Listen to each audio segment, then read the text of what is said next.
When I was 18 years old and I joined the military, and I was the hypervigilance, the sense of urgency, that was something that was indoctrinated to all of us through our training. You use it overseas or in a combat environment or even in the military to see things before they happen, necessarily to try and stay ahead of the enemy or the actions or anything that's going on. And when you try and transition that back to being a father or a husband, I turned to alcohol and mixing those with the pills I was taking, and it becomes overwhelming. It becomes a burden.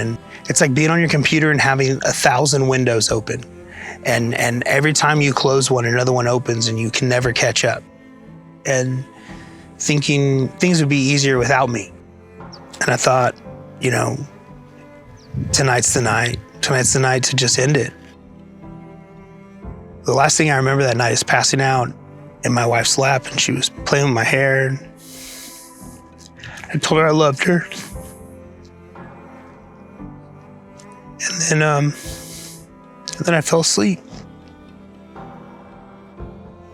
By the grace of God, I woke up the next morning, and I finally kind of felt different. I felt renewed. I think me and my wife had a really good talk that night, and I think the biggest thing we recognized was that it's okay to have flaws, and it's okay to not be okay.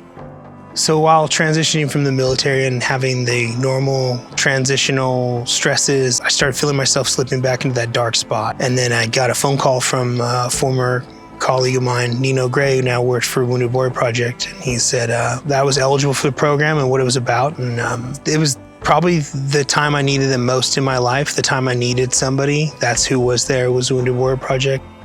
I wanted my whole family to get involved. I wanted them to recognize that I felt like this is an organization that saved my life, and by saving my life, it saved my family.